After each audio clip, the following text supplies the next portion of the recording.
mic check, time to go live. Game talk, real talk, straight from the grind. Recruitment, NIL, we cover it all. From the field to the books, we never gon' stall. Trench talk live, we keep it real.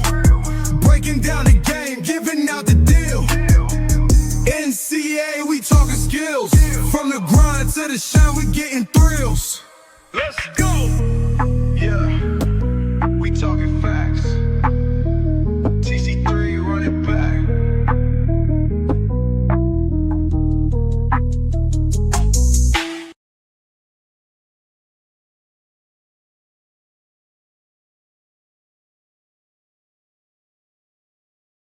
Take myself off mute. Appreciate y'all for joining me with another episode of Trench Talk Live. I appreciate y'all for jumping in and coming in. I am your host, Jacoby Cofield, and I want to again welcome y'all to another edition. Tonight is special. Tonight is super special. We are talking with a defensive line, a pass rush, a linebacker, a coordinator. I listen. Shout out to my guy Keys, because Keys always say that I don't do my Uncle Shay Shay intro is very good, so I'm gonna try and dress it up real quick for him. Hopefully he gonna give himself a better intro. He'll give y'all a lot of details. Again, a guy that I grew to appreciate, and I learned a lot from, believe it or not. We had our time together in the CFL. He was my roommate. He was a coach on the coaching staff. I've continued to learn a ton from him. He's a great person, great guy, great coach. He's a record holder, ladies and gents. I will go ahead and give him his roses now, give him his flowers so I can smell him. He is a record holder for the most sacks in a single game in NCAA history. He is a former Western Michigan Mustang, a defensive coordinator, a arena head coach, an indoor head coach. He actually has another record. I don't know if he knows, but he is the second. I think he's actually the first and the only coach in Edmonton Elks history to ever have two linebackers with 100+ tackles. So I want y'all to give it a round of applause. Do a great job, and I'm gonna let him introduce more about himself. But my dog, my friend Ameer Ismail. Ameer, appreciate you for coming on, man. I appreciate you for jumping on tonight and having and being up here, man. This is big. This is a great opportunity, and I'm blessed to have you up here on the platform, man. Hey, thanks for having me, man. No, I appreciate it. That was a lot of good introduction, man. I like that. I'm gonna have to, if I ever get to speak in front of a crowd, I'm gonna have you, be my hype man, like, beforehand. I appreciate that. That sounded better than what I feel like I lived it, I gotta make sure I hit the highlights, because listen, appreciate that. I learned about you is, hey, look now, hey, don't miss that. Don't miss that part. I did that too. I got that too. No doubt. I did miss a part. And let me get it right. And went and ran a 4-4 shuttle. I think it was, some had 4-3-4, some had 4-4. It was like arguable. I won't argue it, because I was there. I saw it. Listen, I didn't volunteer to do it. I didn't even think I'm gonna be honest. I didn't think you could pull it off. You did it. You showed up. You did it. So to me, that's a huge accolade. But yeah, ladies and gents, he went and did that. Was it not too long after you had got there? You had just, come back up to Canada to the Elks with us. Just casually went out there, threw on some cleats, warmed up, got a little 4-3, 4-4 action in on the I had to set people up, because my pro day was like a 4-4, and I was coming off of an injury and I slipped, and so I knew everyone was going to look that up, because if you're like me, I do the same thing. I'm gonna fact check you. If you tell me you run a 4-4 in the 40, I'm like, oh, okay, yeah, where at? Oh, you went to Georgia, huh? Okay, let me see that. And then if it pulls up a 4-7, I know, I'm like, all right, come on, man. It ain't happening, no chance. Yeah, I go ahead. I'll take the house on this one. So it was fun for the guys. Everybody got hyped up, man. I did, like, secretly. I know and I know Coach, one of the other coaches knows. I tweaked my hammy a little bit right at the end of that, they wanted me to run it again, and I was like, we're gonna have to decide whether or not I hit the mark or not, based Yeah. off of what I did. So When you pulled it and came up kind of gimpy and you gave me that look, I was like, yeah, I think that was a like, one shot, one kill, folks. that's Like, it. I'm one and done. situation. This is all you're getting. Yes, sir. No, I appreciate you having me, man. Yeah, it was a great time. We learned a lot from each other up there, and collabing. Even after we get out of the office, which isn't a lot of time off, we get a few hours off to DoorDash, and then we still talk some ball. So that was a lot of fun. Definitely, man. I enjoyed every minute, every second of it, man. So, shoot, man. Let's go ahead and jump into it. Yeah. And get into it, man. So, again, just your background, kind of what led you in. Let's talk about that, man, because I think personally, I think this is huge. For those of y'all that don't know and can't tell, Amir isn't just some regular old black guy like me. He's he got a little different nationality to him. So let's talk about that, man. Let's talk about your background and where you from, and you know what I'm saying, how you got here. Yeah, no. So my family, like both my parents were born and raised Cairo, Egypt, and so they moved here. I'd say like 40 years ago now. They're both veterinarians. They went to college in Cairo, and then Michigan State vet school, and so they've been working for the government, USDA veterinarians, like big animal, for a long time. So we traveled a little bit, ended up in West Michigan, grew up in in Holland and Grand Rapids area, and sports like football was kind of like afterthought. I was always just a big type of kid. I played soccer. Basketball was my main sport. Basketball was my go-to. And then after I got a lot of red cards in soccer, a lot of the coaches were like, they're like just accidentally just running people over. And I was like, so then I transitioned to playing running back, in like 7th grade. And just that kind of took it and ran with it, man. If I kept growing, I probably would have tried to continue to play basketball. Had some like, D2 offers, some D1 walk-on offers in basketball, but mainly like football was Big Ten and, top tier offers there and interest.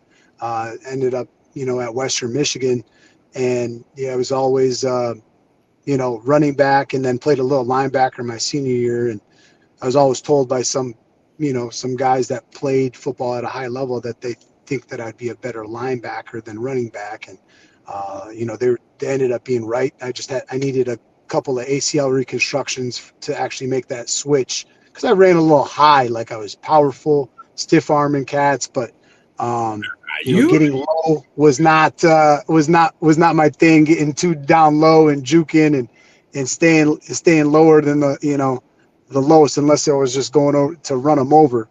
But yeah, so made that switch to linebacker, man.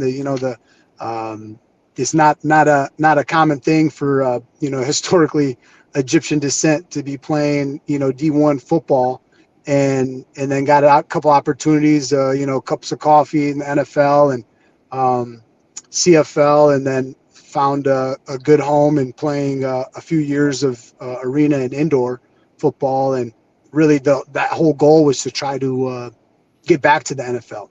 Mm-hmm. And so I had a lot of great opportunities, had a lot of big injuries, and then trying to really just being a guy in a space that, like you said, with a different background and ethnicity, that had a lot of good coaches that really helped push me and promote me and stick by me, and really didn't really feel any kind of sense of discrimination my whole career as a player. Until professional, I would say, like NFL was probably the biggest one that I did feel some slight discrimination, where I think, it's just like, you got to prove it, right? Mm-hmm. I don't knock anybody for being like, hey, I thought this dude was black. I thought this guy was going to be light skinned or whatever. Right. Like, and so, to me, I'm like, I got to be better, and I was always, taught that. Like, you can't be the same coming in, taking someone's job. And now as a coach, like, you completely understand that. As a player, you didn't understand that. Like, if I'm just as good, like, why not keep me, right? Right. It's like, well, there's a certain level of comfort that I know about this guy that I have, certain level of trust that I have that somebody that's already did it, than trying to bring someone else new that's maybe a risk. Unless you're bringing something decisively better, like, I'm cool, you Right. know?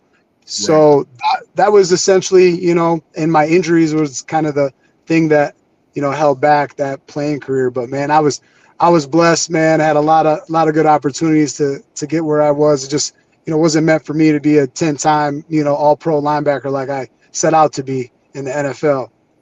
Definitely, man. Definitely. And you know, it's interesting you say, you know, and I think about one of the biggest things that you just said, just being the fact that you're, you know, Egyptian and you're out there playing ball. It's not something, and just like you said, it's not something that when it hits the ears, you really think like, oh wow, like he is Egyptian. And to be honest with you, it's funny because until you ever told me, like I never really knew. Like I'm like, you know, he's a football coach. Like he's a good Right. football coach. Like Yeah. you never really put that part of it together. But and the reason I say it's important, man, is just in this day and age, just with the amount of representation that shows up in our game, and just paving the way for, you know, you've paved the way for a lot, and you've opened that door for a lot. You know, any kid that comes from that background, that descent, you know, just seeing you as a success and seeing you, you know, push through and go and be a success. That's pretty big. So, you know, Appreciate that, man. I always try to just, you know, I guess I was raised and from the good mentors and, you know, and parents that, like, hey, just be the best. Like, you know, just mhm, be really good and be the best at what you're doing, and you can't really be denied. And I never really wanted to qualify myself as anything to be like a benefit to get in the door. I wanted to just do it off of merit. right, Now, like, I say that, but like, just like in any business, like, you can't just do it on your own based off of merit. There's a lot of good coaches in high school and D3 and D2 that are better than a lot of D1 and even mhm, some big time, you know, some pro coaches. mhm, But again, unless you build a network and you're able to get outside of your own comfort level and box to introduce yourself, to learn something new, um, to try to kind of go, you know, and put yourself out there for people to, you know, potentially criticize or give you feedback or whatever, or to go from a level that you're at, comfortable, salary, whatever, and just take a risk and be like, hey, I'm willing to not make anything and sleep on a couch, you know, for a year. So those calculated risks, like, those are the guys, those are the coaches that really make it. Those are the people that are going to make it, that, you know, that can do that, you know? So it's like, I never thought I was going to coach. I played until I was 30 and, you know, traveled every opportunity I could get. And until an opportunity came, I never thought, you know, that was going to just like go full into coaching. You know, mhm. like, you seen how GAs were treated when you were in college. Like, I was like, that's the last thing that was on my mind, to be like, hey, I want to be a GA. And Telling you, man, it's really, and it's crazy because when I first did it, everybody, all my former coaches was like, "Are you sure this is what you you want?" sure? Yeah, they all do that. And they're your position coaches. They're making good money. They're like, they're D1, you know, Power 5, you know, they're big time coaches. And they're like, you love it. Are you sure? Can you live without it? Yep, And if you can, don't do it. You definitely. shouldn't do it. That's what he says. Like, if you can, he's like, Hey, if you, I he's had like, a, but you I had can't a, live without it, man. You got to do it because you're not going to get paid nothing for a while. Like, I was grinding, dude. Like, D3 part time, D3, D2, you know, NAIA, then some D1, then back to D2, then coordinator, then heck, you know, then back down to position coach, you know. So it's like, oh man, did we lose some connection? Dang it, we were just going good, y'all. Y'all stick with us. Give me a second. Give me a second. Give me a second. I think he lost connection.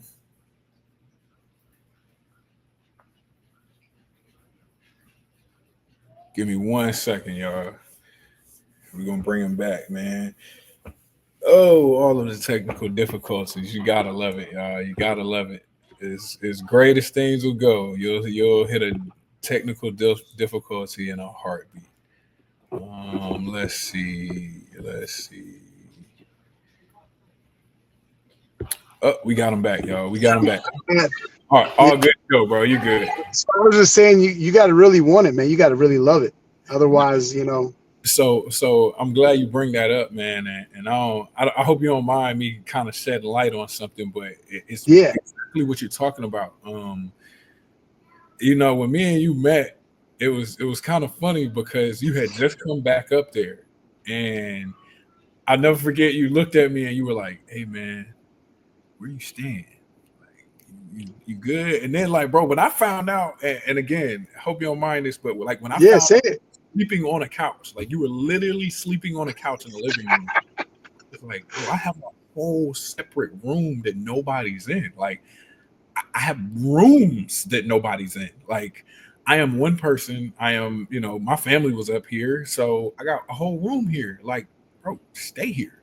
And that immediately told me everything. Like, past, I didn't even have to sit in a room, in a meeting room, because again, just like you said, if you've been a GA before, if you've grinded, if you've been in a D2 situation, been in an NAIA situation, like, yeah, like you walked in and was like, all right, whatever I got to do to get my job done. Like, this is what y'all need. This is what I got to do.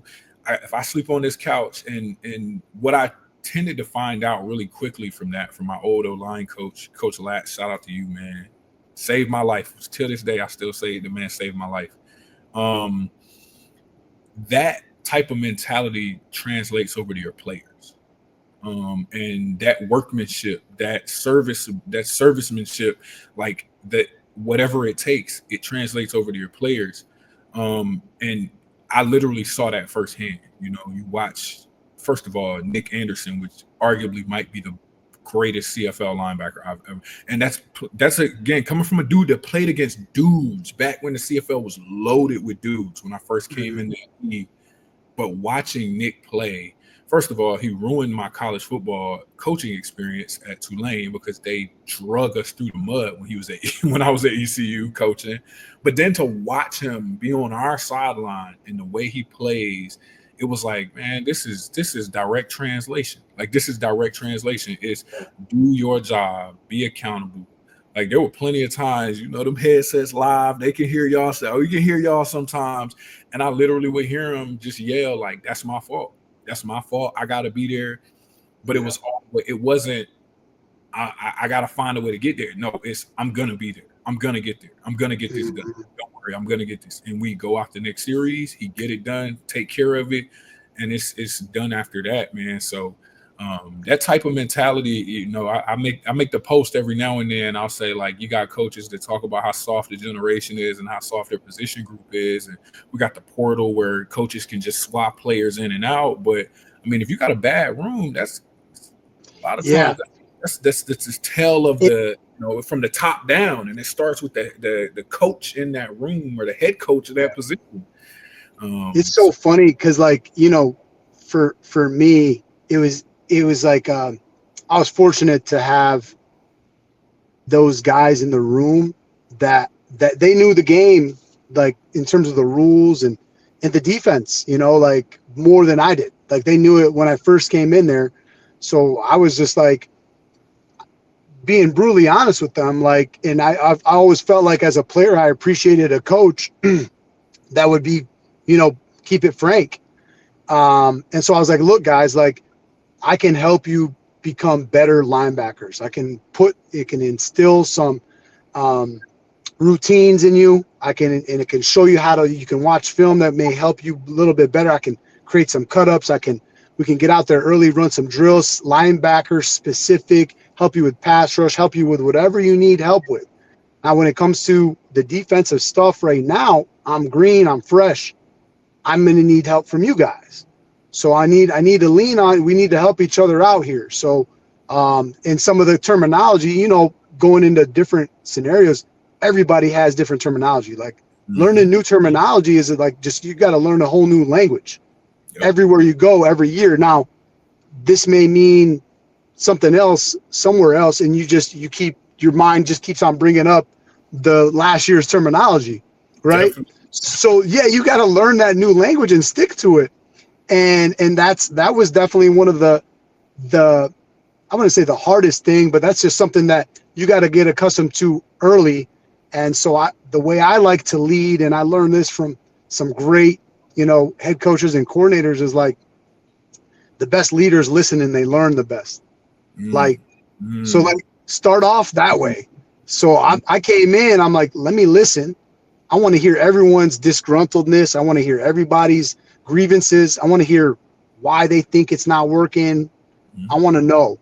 Like, I'm listening. Like, tell me. And I'm writing notes down. Boom, boom, boom, boom, boom. And I'm learning the defense. Boom, boom, boom. So after a couple of weeks now, I'm like, all right, from what y'all told me, this is what we need to work at. From what you guys said, this is a problem. I can be your intermediary between, you and the D coordinator, because I know how to say it in a way that it might get receptive and be listened to differently than the way you're saying it. Absolutely. Instead of like, so that was the bridge that, and that also now the coordinator coming in, I'm coaching linebackers. Now he can oversee everything. He can work in, okay, now I have a better view of what's happening, and then I can be that connection piece. And so now those guys, they took it and they ran. Now I'm just like, I live from like, being a parent, helps you be a better coach, and being a coach helps you be a better parent. I think Absolutely. You know that as well. Definitely. Without a doubt. Yeah. So like you're patient. You got to say things different. It's like not necessarily everything is like, what you're saying, but your tone is important. How you're saying it's important. You got to handle those. Like you got one, you could just blurt it out. Say it. Everyone's different though. So like definitely. Some guy may get fired up from me yelling at him and they like it. And then another guy shuts down from that same exact type of coaching. So you got to be able to kind of tailor it. Like, and I know a lot of coaches may not agree. They may think, well, this is me. I'm going to be me. You adapt to me. And I respect that. I get it. That's just not me. Right. Like, I think you got to coach the individual just like you got to teach individuals. Right. Everybody learns differently. Everyone gets motivated differently. So I'm listening, I'm learning, I'm developing a rapport with all these guys. Like, okay, I care. Like, what do you want? How can I help you? Right. And so that's where like, hey, what do you like here? Nick, what did these help you? Did these drills help you guys last week? Did this film help you? These cut-ups help you? Like what's help? How can I be better to serve you guys? And so for me, they were receptive and they were wanting to be coached. And so it was easy because then they took it and they ran with it. We're like, we're in the middle of practices, anything in between. Nick's coming up, hey, let's practice that one thing that I came close at where I almost got a pick, but I didn't get a pick. Let me practice that scenario in the game in practice. So I'm like, all right, let's go practice it. And then, and Niles, same thing. It was like, so those guys, I mean, there's guys that were like that. They just didn't get the tick too, right? Like there's a couple of guys that were that hard working that just didn't get on defense or us, but they were on special teams a lot, right? Like you had the Les Maruro, like dog. Like he was a fanatical, like relentless work ethic type guy, and he's like this close every time. He can fill in all three linebacker positions, and he's almost there, but it just he never got it, right? He never got the opportunity because the two in front of him. And then even at the Sam, you got Moncrief and Leon O'Neal, who's tearing it up in the UFL right now. You know what I'm saying? Like we had some studs. Yeah, let's just look what's in front of you. Like it's hard. Yeah, he wasn't bad. And that's the one thing is like you learn with coaches, and I try to tell the players all the time, I'm like, you are getting better. Like you're getting better from where you're at. Get better. Keep getting better for you, but you still got to be better than what's ahead of you if you're going to play. Absolutely. Like, it doesn't guarantee you play sometimes. Yeah, it doesn't guarantee anything. It just gives you a chance, right? So that's what made it easy with those guys, man. They were awesome. We still text all the time, and I'll tell you what, when they're done with their careers, they're going to be great coaches too. Hey, I believe it. Especially Les, man. Les. I'm glad you brought up Les, man. Les is on it. Oh yeah. Yeah, what's the account? I forgot. Yeah, he's the linebacker university. Yeah, linebacker university. Like he's on it. Like, Oh yeah, crushing. and man, dude, like y'all had a great room. And just to be able to do that, and I'm glad that a lot of people are getting the opportunity to kind of see. First of all, that the CFL has some dogs in it, because I tell people that a lot, and they're like, "What?" And I'm like, "Yeah, you'd be shocked. Like you would really be shocked."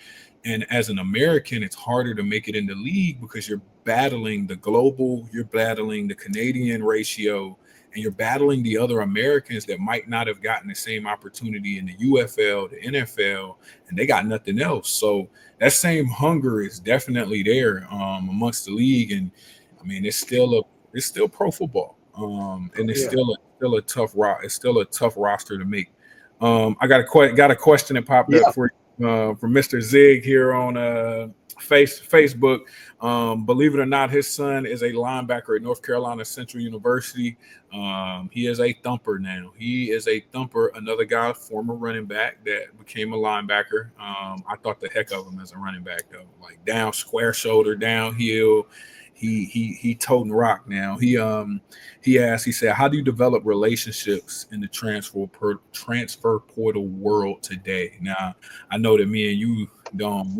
We've had the lavish luxury of not having to live this chaos the same way that everybody else does. But what's your take on that? What's your Yeah, so the way I develop them is it's really like you ever have your buddies, like you go out together and they're like, everyone has a different standard for relationships, right? So like when you go out, like some people are like quality, some people quantity, some people like short, some people like tall, some people like, smart, some people like whatever, right? Agile. Right. So like you're talking about like, so you're talking about a whole matrix, right? And then some people just play, some people are just like, they don't really have that many. They're like, it's just a numbers game. Like they, you know what I'm saying? They're going to, get what you get, and, they're not throwing any fits. Right. So at the end of the day, the way I approach it in the portal is like, I'm making like the list of like who's available. Like what are my needs? Where can I have improvements, right?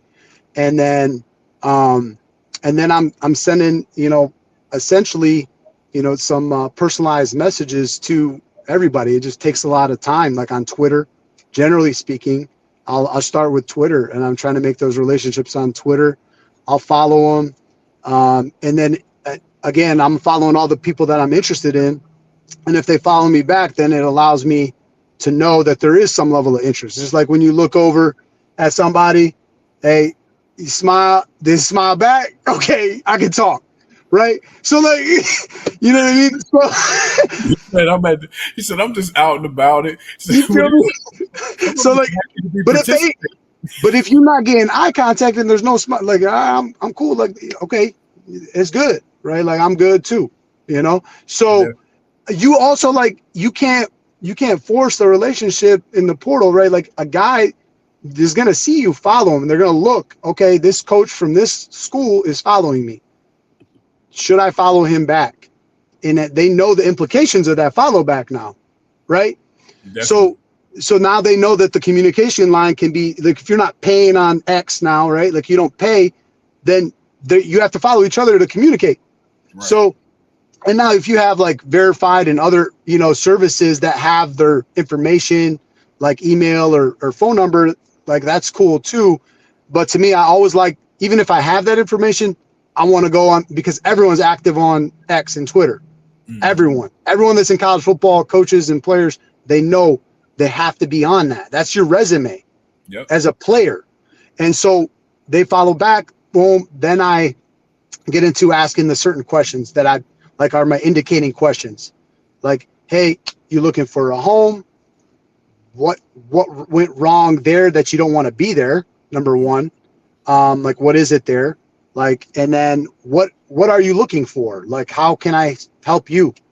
and what is it that essentially, like, what's the few, I'd say like 3 to 5 things that are the most important to you in making your decision, like whatever it is. So like, so if I can get that far, if I can get the follow back, and I'm like, hey, you looking for a new home? Question mark. That's a copy and paste one. I'm sending that to everybody. And then if they're like, yes, then it comes into the developing the question and answer. Oh, you like, hey, Michael or LeBron, or, and then you start talking to, like, building that relationship. Hey, what do you like to eat? Like, if hypothetically you came on a visit, what type of food you like, and so then, because I'm a big foodie, we're all big sports fans, so I try to keep it less football related, unless all they care about is the football aspects of things. Right. Because it's like, you got to talk about the school. Like, what are you looking for? What major? You might not even have their major. Do you think you can steer him into a different major? Maybe not.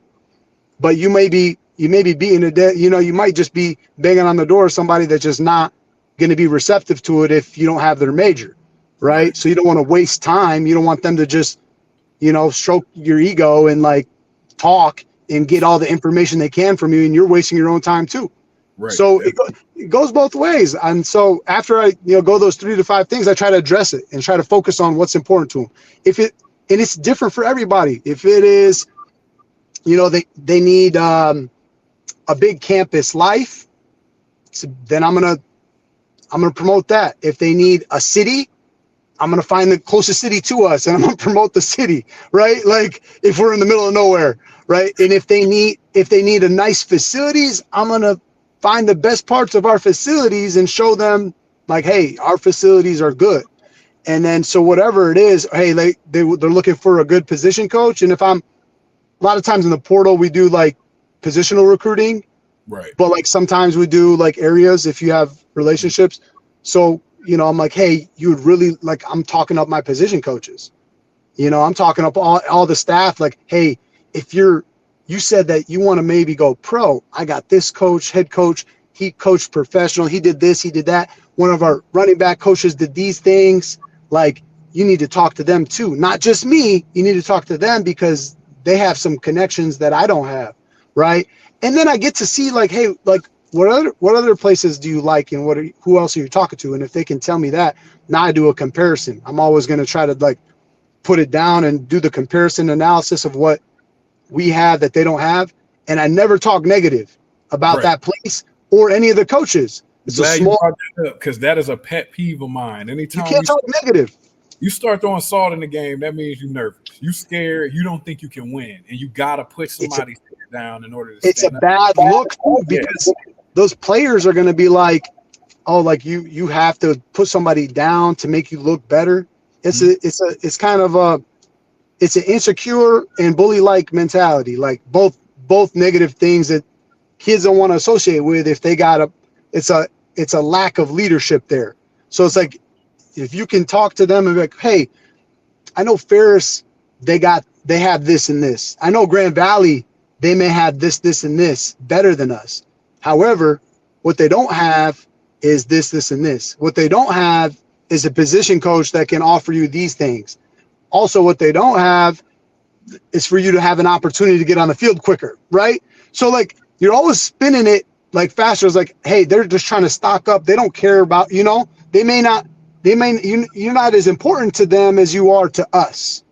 So, and really just trying to like live off of that and not give too much.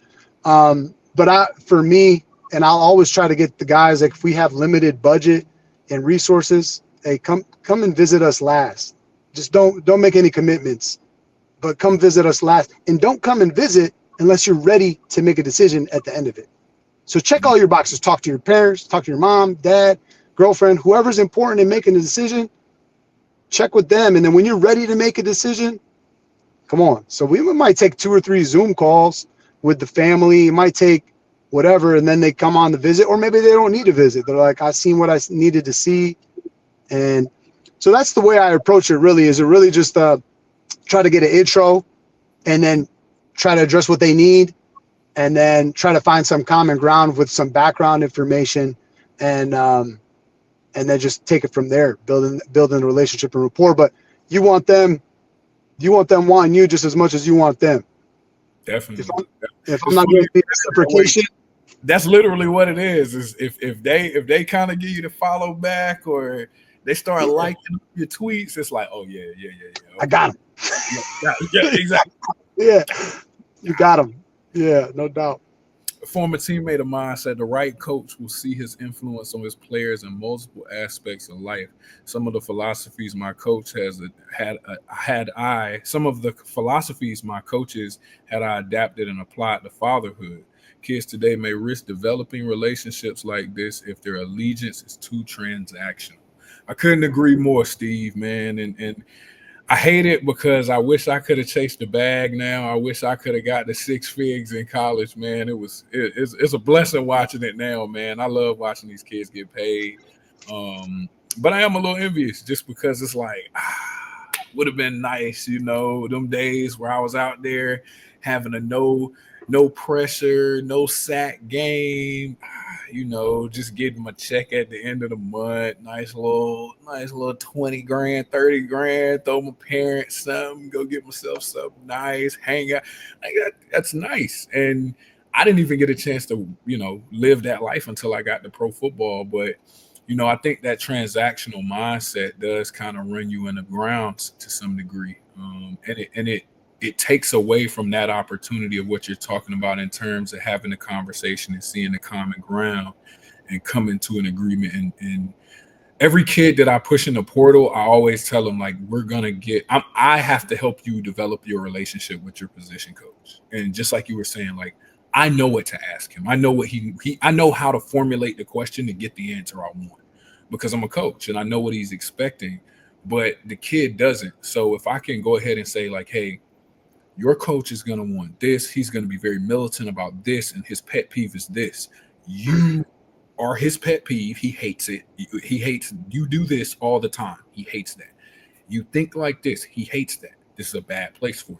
But transactionally, a kid is seeing the dollar signs in the NIL opportunity. So he's quick to say, oh, coach, I still want to go here. It doesn't matter. And now you're in a bad situation with you got a great coach and a kid that doesn't realize that what the coach values and what he cares about is very important to your longevity and your playing, and even so much as learning from the coach. So you get in some tough situations, but that's the hard part in the portal in this day and age.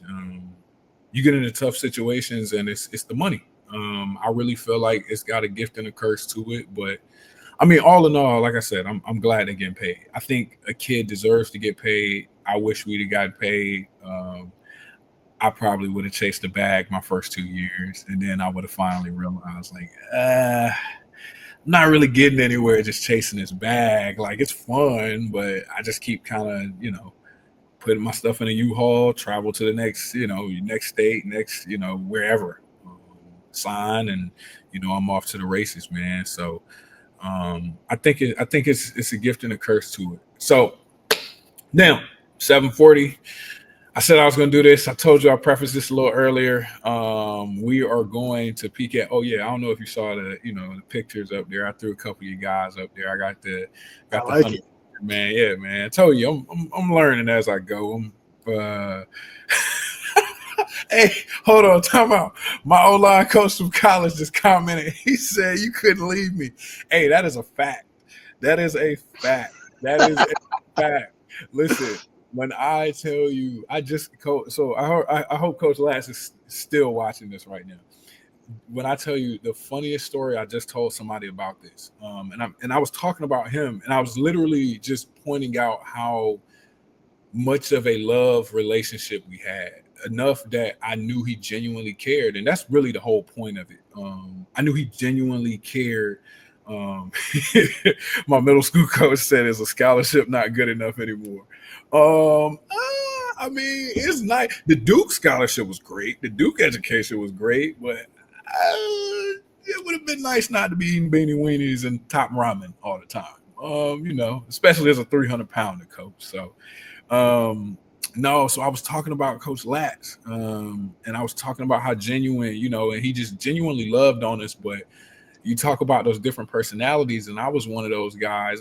You shoot me straight. Like, I might get in my feelings about it, but it ain't gonna last very long. Like, but I'd rather you shoot me straight. I'd rather you keep it honest and you keep it real with me. And man, he used to shoot me straight. Like, there was never a moment he wouldn't leave out anything. I'm talking about he let me have it. And I specifically remember there was one time on the field, one of the D linemen put his hand in my face mask, and I'll never forget. Yeah, like, he had like a strict policy of like, you don't let them get away with that. You don't let them do that. I went off. I'm talking about he put his hand on my face. I swung. I started a whole brawl. I got kicked out of practice. He's like cursing me out as I'm like walking off the field. He's like, yeah. And literally, I'll never forget it. He walked in he walks in the locker room, walks up to me and gives me a hug right after practice. And he's like, hey, thank you. You're doing a good job. All right. Keep up the good work. And I was like, because I was ready to fight. Like, I was still fuming because I was like, how dare they kick me out of practice? I'm doing everything. I'm just trying to help out my brothers.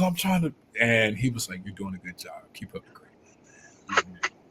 And it was just like a normal thing for us to be going back and forth like that, man. But he's right. I never would have left, man. I never would have left. He is still to this day. I use so many of his coaching points, man. Like, so much of the stuff that helped me, so much of the stuff he used to do, he used to call it the mental gymnastics. He used to play with us. He used to mess around in our head all the time.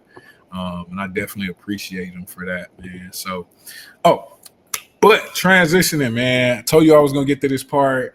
Again, a very new part of what I do. Are you kidding me? What are we doing? What are we doing? And the most important part about this is, again, we're not critiquing the kids. We're not critiquing the players. We are critiquing the work. So I'm about to show you a video. I'm about to pull up a video here-ish. And oh, God. D-line, man, you tell me. And I will say this. I have fallen in love with D-line play. I have. Like, I love it now. Like, I love pass rush, love D-line play, love teaching it, love coaching it. I just do, because I'm coaching in reverse, and I see so many issues and problems of the offensive line that, like, I know exactly how to attack them. I know exactly their issues. So I'm standing over there like laughing most of the time because I know how to beat them. So I'll pull up the video. I'll let it play. After it's done playing, we'll get some thoughts in here, man. So I guarantee you, when I line up and they line up, I want what all other men want. But when the pressure hits, when the opposition hits, when the challenge hits, when the pain creeps in, when the uncertainty creeps in, when the cuts, when the scars, when the bruises come, I just wanted a little bit more than they wanted. And if you ain't got more heart than me, if you ain't been working harder than me, if you ain't sacrificed more than me, I'm gonna destroy you. And I'm not retreating. I'm not running. I don't care what they say on paper. I don't care how many games you won. I don't care if you say we outnumbered. All right, Coach. You set me up, man. I'm glad you muted me. What you doing, dude? I mean, all right, let me be serious for a second. No, I told you, you gotta. What do you? Yeah, you set me up for failure on that. Like, come on, man. You know what I want to say. Like, what is that, man? Like, what is that? Like, I just hope it's not like a real D-line coach teaching this stuff. Like, hopefully it's not like a guru. I don't know. But anyway, I don't care if it is or not. It is. I just feel like that's like equivalency of like running a ladder drill, right? To like do receiver work and DB work. Like, it's good. Like, it looks like kind of like a boot camp for kids trying to lose weight. Like, there's just like somebody, like, there's like a good conditioning workout with the weights, like to try to like reminds me of. I'm telling you, you are trying your hardest to keep it here, and I am looking at you laughing, telling you, I know what that looks like. I know what that looks like. You gotta say it. I just don't get it. It doesn't seem like there's a purpose behind it. Like, I just want to know that, like, I'm trying to put a positive spin on it. Like, it's just like, let me put a positive spin. Like, so the way I can look at it is like your hands and your arms get heavy as you fatigue and get tired throughout the game. So like if you're trying to work your hands and getting them up above your hips, so like now it's weighted. So it's like, it's just simulating like I'm getting a conditioning workout with my arms and my shoulders with my arms weighted. But to me, that's like, it's just not, there's not enough equity in running that drill for me if you're on the football field. Like, again, like for a workout, like, again, it's a good like boot camp. Like I would run that for the soccer moms when I was a personal trainer. Like I would do that. Like we're trying to burn some calories. Let's do some fit body boot camp. Let's do a Tabata. Let's do a hit real quick. Let's go as fast as you can. Move your arms as fast as you can and move around with your feet at the same time. And then until I say stop. My boy Sue says this all the time. He calls it D-line aerobics. That's what that. That's what it makes sense. That's it. It's aerobics. Yeah, you're getting a workout. I could truly say this as an O-line guy. You got a chance to see me with the O-line for a whole season. So for me to even look at you and tell you, like, I haven't touched the O-lineman since I left. I've been all D-line, all defense. Even the 2 all-star games I'm in, I'm all defense with the D-line the entire time, edges and interior. So when I see that, the only thing I think is you are not going to get remotely close to the quarterback. You're not even going to get close. You're not working anything, nothing vertical. You over here double swiping with 10-pound weights, flipping your hips rotating all crazy. Then you backpack. Like it's a waste of time. It's a waste of time. It is. But like you said, it's a great way to burn calories. So if somebody is in there and they're needing just some extra cardio, some extra movement, and you know what? I like what you did there, man. I like what you did. What I do? Explain that drill so well. It was so bad, and you saved it. You saved it, man. You know what? I give you the benefit of the doubt. Right, your arms get tired fourth quarter, like just you shooting your hands up, and you're trying to roll your hips and run your feet. So it's like, I'm not saying I would do it though, because again, like when you do. The problem with weighted things is it slows you down, so you're not training a fast twitch anymore. Does that make sense? Everything is slow, so now you're training your muscles to go slower. The system is all it's all slow, so you're never gonna get it twitchy. That's why I like the bands, right? Like some lightweight bands, it's twitchy, it's explosive. Or even if you like what I like to do, and actually what we just did on Tuesday with a kid, he's a 3 technique coming out of basketball, transitioning fully to football, and I put the bungee around his waist, and I'm making get offs with the bungee on his waist, and it's making him push his hips, it's making him push his feet, generate power, and feel your body surging forward, and actually to do it. And it's forcing those hips to you have to bring them because. The general purpose, like you're pulling them back a little, so you got to roll them up so that you can bring, your next step of power with you. It's crazy, man. That's wild. But yes, it's a pretty renowned defensive line trainer. He's pretty renowned. He played in the NFL for a while. He played at a very notable university for a while. Man. It's again, never the kids, always the work. So yes, I did. That's why I didn't show you the clip previous, because I knew. Well, the one thing I learned, and I think in my years of playing and coaching, is just because you were a really good player doesn't mean you're going to be a good coach. And it's the hardest reality for a lot of people to understand, because now as a trainer is different, because parents aren't going to be like, hey, I need to see that CSCS. I need to see your strength conditioning certifications. They're not looking at us like, oh, he played for who? Like, big time college football. Oh, he was in the NFL. Like, even if it was a day, NFL, tag on it. Right? I'm charging X amount to come train with me at some random park or some facility. You know, I say random park because that's how actually I do my training in the summer. Like, I'm like, hey, we're going to the park, bro. Hey, I'll meet you at the beach. We're going in the sand. You know, feel me? It's like, it's free rent. I mean, Florida, bro, like it's everywhere. Like It's everywhere. I'll do it all day if it was better weather in Michigan, but it's just not. So like, you got to rent out an indoor space sometimes. But again, those parents are going to be like, oh yeah, well, I was going to pay X amount for, you know, to go to a D1 sports or something, or a place that has, you know, certified trainers that may not like have that type of resume, but they got the science background. But I'm going to go to this guy that played, and he has, some are good, but there's a lot that have no idea how to run a progression, you know? They just think you're supposed to roll out there and just like, no, they're not you. And that's a harsh reality too, as a coach. Like, you can't expect the people you're coaching that are at a lower level to be like you or what you were. Because you generally, if you played pro, you're a special talent. You're a special type of athlete. So you can't expect them to understand it like you or to do it as good as you did it. And so that's what I find a lot of those guys are. And what's their intention? Is it like to make quick money, or, you know? So again, you got to look at all those aspects of it.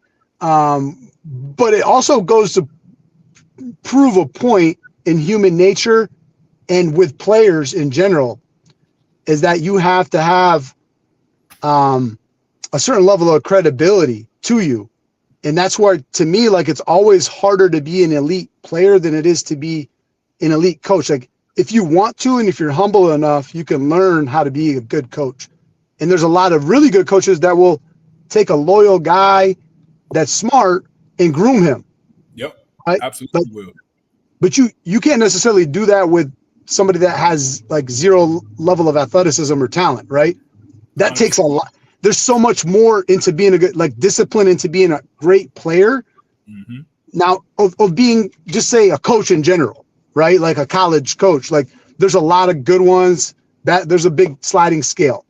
But like, that credibility, you can't fake that for players. And so, like, you'll see staffs that are a part of, they'll have all these smart dudes that went to Harvard, Yale, Stanford that never balled. And so, like, you're telling them to recruit the top dogs. The only way that they can win in recruiting is by some level of master manipulation or money. Yeah, seriously. Yeah, I'm not even joking. And now there's small percentage that can do that master level of manipulation. There is a small percentage of really good recruiting coaches at a high level that can do that. But for the most part, I talk to players now. I talk to D1, D2, D3. I talk to former players just like you and I are talking. I'm like, I would, just me. And, you know, if you're like me, I want to know who's coaching me. What did you do? Like, unless you have certain level of, like, you kind of like a, you know, old school, like, dude that's been doing it a long time. Mm-hmm. Respect. You got some notches under your belt. Definitely. But like, if not, like, what did you do? Did you do it? Have you done the things that you're trying to coach me to do? Like, where were you? So I was lucky. My boy will look your name up and be like, nah. I'm like, I can't play for him. Like, how's he going to get me better? Like, you know what I'm saying? Like, and he might be the smartest dude there is. It doesn't matter. It doesn't matter. You can't convince an 18 to 20, let's say a 25-year-old now, because it used to be 18 to 22. Now dudes are super seniors that are 25. And so like 30 in college football. Yeah, you can't convince, unless it's transactional, unless you can beat somebody decisively on the money. You know, you telling me, like, I'm going to go play for, I got to play for some dudes. Like, I had, you know, Chuck Bulla was a Michigan State guy, you know, and Dog, like, taught so many great things. He was a savage, coached at a high level too, on top of playing. Steve Morrison played at Michigan, coached, you know, had a high level, right? Same thing, like Bob Diaco, you know what I mean? Those were my 3 linebacker coaches. Like, they're known in the industry. Some guys love him, some guys hate him. To me, I don't care. Like, they're known.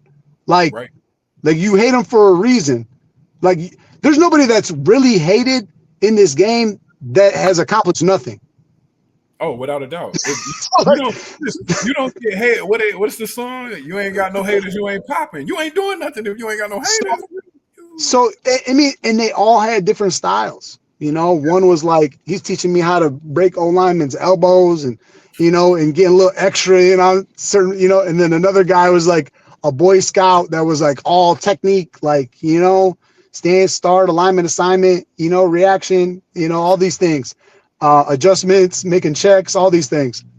And then another guy is like, he plays games with you, good and bad. Look, good and bad.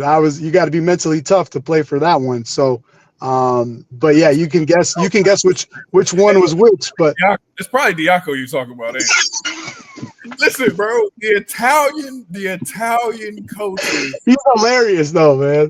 Man, you will laugh, you will love, but you will go through it with them.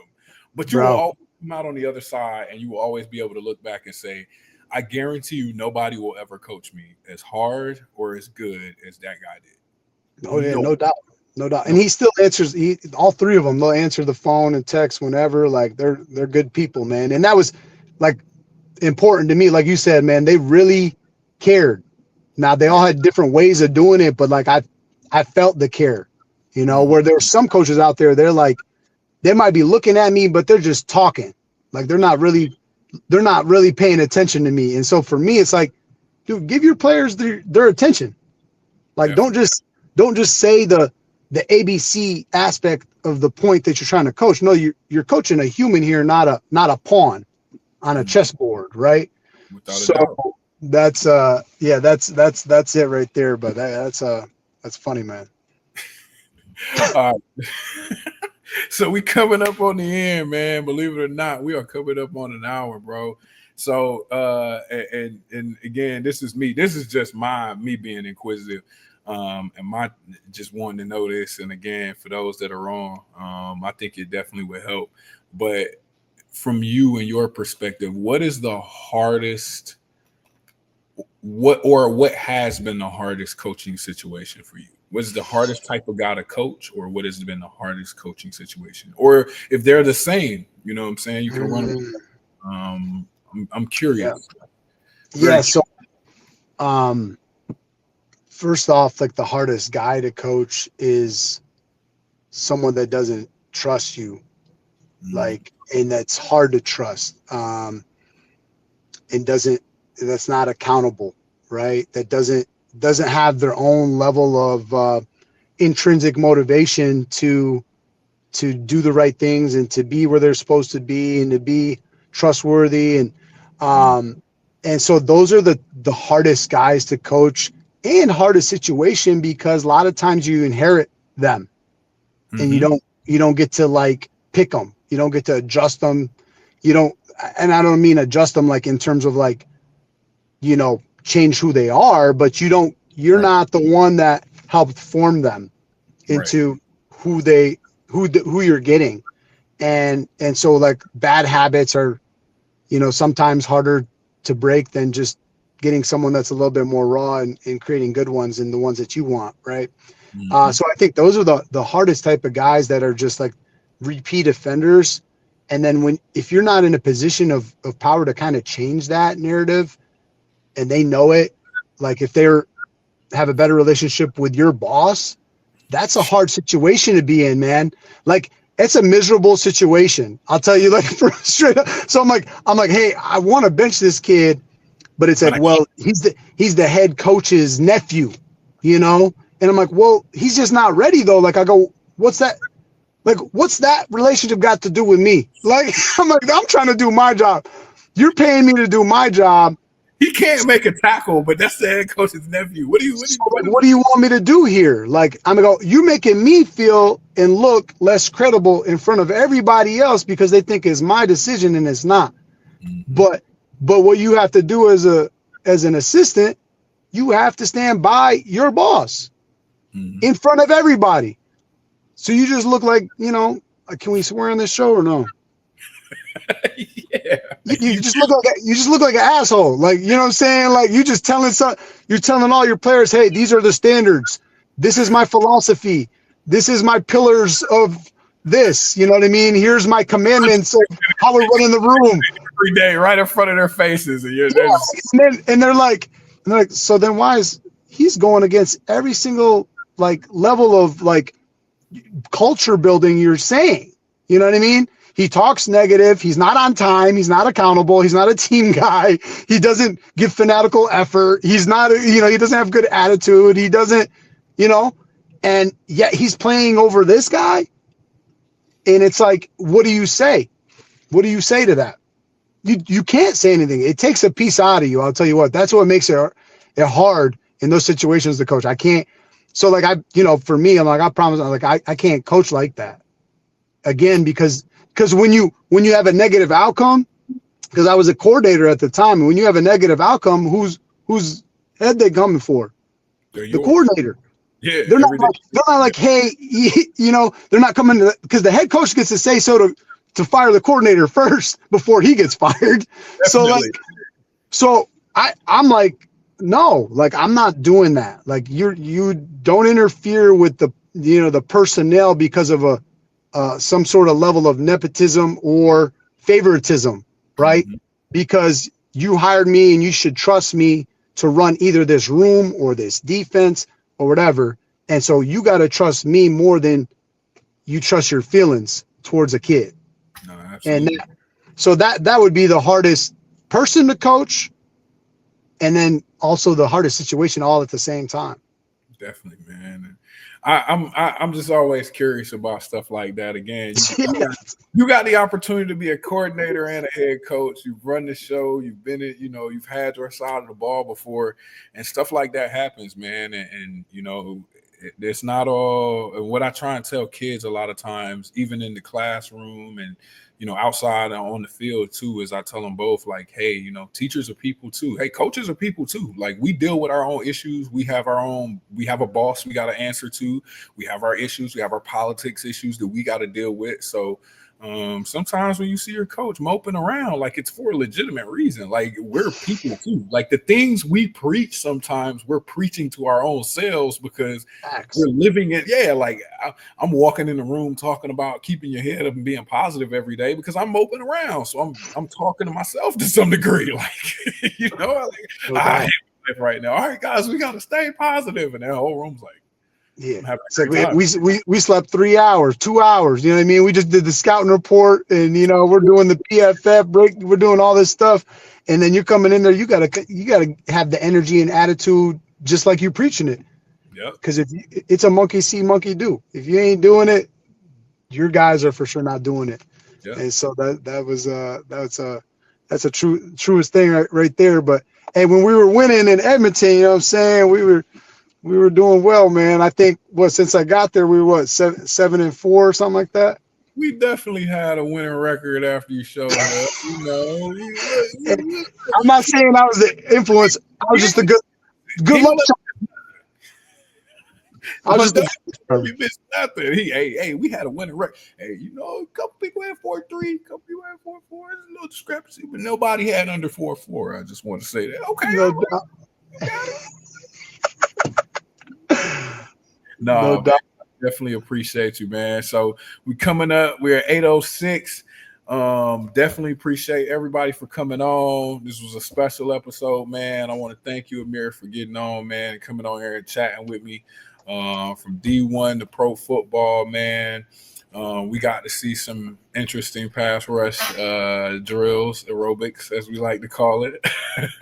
And we definitely cover, the coaching mindset, what it's like to coach and it's like to be a player. I feel like we covered a lot, man. We definitely dropped a lot of gems along the way. So hopefully for those that tuned in, y'all picked up something that can help y'all, in life and coaching. And just throughout the game, just different things. Love to have you back on. I will be starting to do kind of these different episodes. For those of y'all that are still on Instagram or Facebook, I am going to start to kind of transition some of these episodes.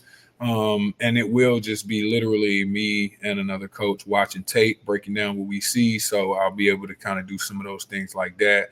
I think that'll be pretty cool, man. And you know what I'm saying, hearing the perspective come from the guys that actually coach the game and have played it as well. Let me make sure I do this again. Make sure I don't miss, man. You know what I'm saying? I throw your graphic up there, man. You know, want to make sure I want to make sure you represent it right. That's right, man. 6 sacks, 1 game. He did his single game record, 6 sacks in a game. Like I said, I get a man flowers right, you can smell him.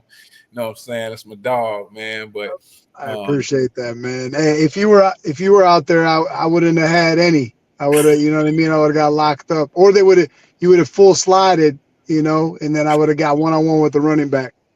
Shoot, I would have been telling them hey, bring the slide to me, bring that guard with me. Let me get my guard with me. I'm gonna force you inside, and we're gonna sandwich you in there a couple times. See if you keep rushing off that. I'm gonna flip the other side late.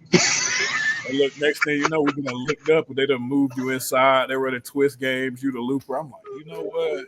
Just forget it, y'all. Forget it. Just I love win it. your one-on-ones, guys. Win your one-on-ones. But no, man, I definitely appreciate you. Anything you got coming up, man, that you want to plug, you want to talk about, say, floor's yours, anything, any camps, anything like that? Yeah, man. No, well, we got a collab, but you know, I do run some pass rush, linebacker, D-line training in the summer. So, you know, the Coach Ismail on Instagram and Twitter. So, you know, if you're around Michigan in the summertime, you know, give me a shout out. Get you a workout in. Definitely, man. Definitely go train with one of the greatest to ever do it, man. One of the greatest to ever do it. Still the single game record holder, man. Western Michigan Mustangs. Ameer, man, I definitely appreciate you for coming on again tonight. Appreciate y'all for tuning in.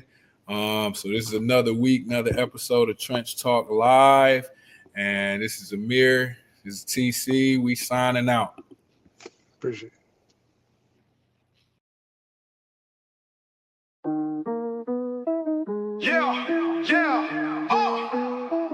TC3, we in the trenches.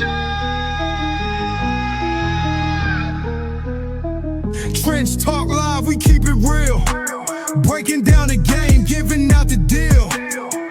NCAA, we talking skills. From the grind to the shine, we getting thrills. Let's go.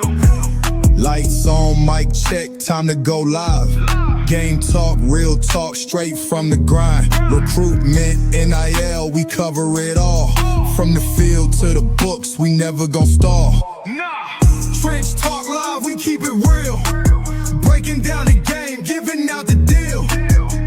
NCAA, we talking skills. From the grind to the shine, we getting thrills. Let's go. Yeah, we talking facts.